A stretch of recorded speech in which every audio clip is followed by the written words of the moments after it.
Yo quería hablar en esta mañana una pequeña reflexión acerca del paso del Mar Rojo.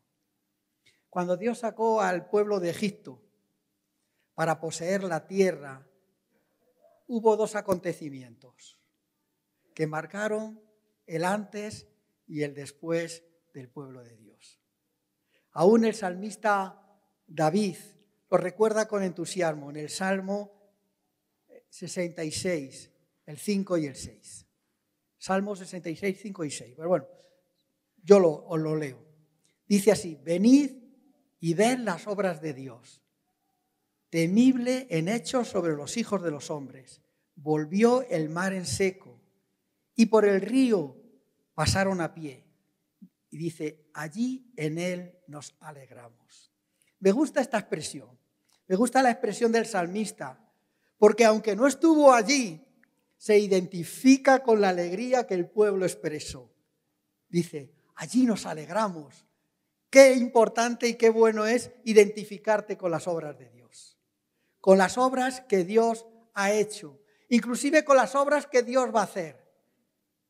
Es bueno entusiasmarse, es bueno esperar, es bueno decir, lo que Dios ha hecho me afecta a mí. El primer acontecimiento para salir de la tierra de Egipto, tierra de esclavitud para el pueblo de Israel, fue el paso del Mar Rojo.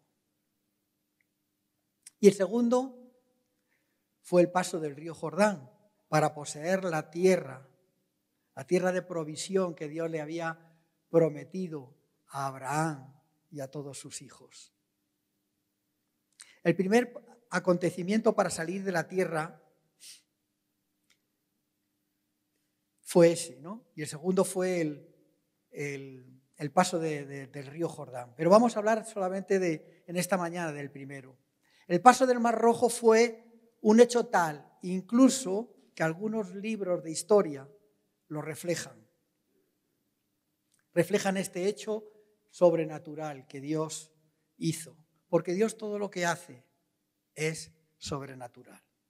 Si yo preguntare, no solamente a los que estamos aquí, que casi todos lo conocemos, pero si yo preguntare ahora a la audiencia que está ahí detrás de las cámaras, viendo con el smartphone, la tablet, la televisión o cualquier otro instrumento que puedan estar usando para poder vernos, si yo le preguntara y le dijera, ¿qué ocurrió en el Mar Rojo? Seguro que me responderían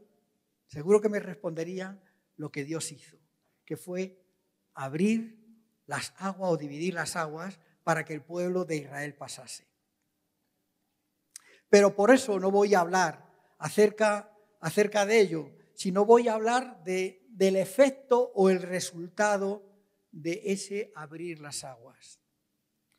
La repercusión que produjo en aquellos que pasaron, e incluso el efecto y la repercusión que hoy día sigue teniendo para el mundo y sobre todo para los hijos de Dios. Vamos a hablar de ello. El paso del Mar Rojo fue el paso de la esclavitud a la libertad. El paso del Mar Rojo fue de la muerte a la vida. Porque, ¿sabes? En ese tiempo matar a un egipcio, matar a un israelita, a un egipcio matar a un israelita, no suponía nada, no le suponía nada. Por eso digo pasar de la muerte a la vida. El paso del Mar Rojo fue pasar de no tener esperanza a la esperanza de los hijos de Dios. El paso del Mar Rojo fue el menosprecio que ese pueblo de Israel tenía. Era menospreciado constantemente al aprecio de Dios. Al aprecio de Dios. El paso del Mar Rojo fue el no ser considerados a ser considerados por Dios. Tanto así que aún hasta los enemigos les consideraban. Aún hasta los enemigos.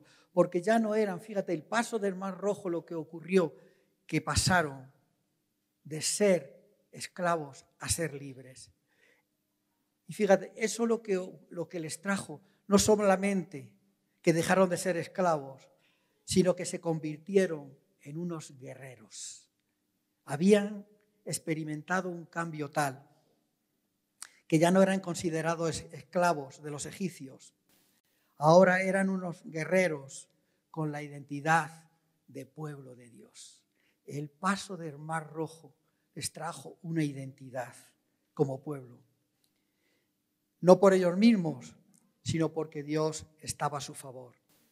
Y las demás naciones lo sabían lo que Dios había hecho con ellos, de tal modo que ahora sí estaban preparados para conquistar la promesa de Dios, la tierra que Dios había prometido a Abraham. Ahora, al pasar el Mar Rojo, estaban preparados. Cuando el ser humano, el hombre y mujer, yo cuando hablamos de la palabra de Dios, cuando habla del hombre, incluye a la mujer, entra en contacto con Dios, recibe de su gracia y es transformado. Pasa de esclavo a hijo, de muerte a vida, de no tener nada a tener la provisión de Dios, de no tener esperanza a tener esperanza, no basada en las capacidades, que podían tener capacidades, claro que sí, pero basada en la esperanza de Dios, porque Dios es el Dios de la esperanza. Y cuando esto ocurre, como le pasó a Israel, al pueblo de Dios, entonces es cuando estás preparado para recibir las promesas. Estás preparado para cruzar el Mar Rojo. Estás preparado para ver la obra de Dios en tu vida de forma milagrosa. ¿Estás preparado?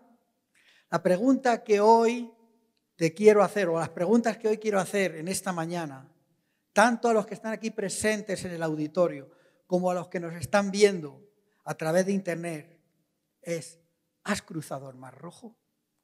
¿Has sido libertado de todo tipo de esclavitud, ya sea natural como espiritual? ¿Has pasado de muerte a vida? ¿Te has reconciliado con Dios? ¿Has pasado de ser enemigo de Dios por causa de haber vivido conforme a tu voluntad y no conforme a la voluntad de Dios, que es perfecta, que es buena y que es agradable? Esos son los pecados. El haber vivido conforme a la voluntad nuestra y no conforme a la voluntad de Dios. ¿Has pasado a ser hijo de Dios?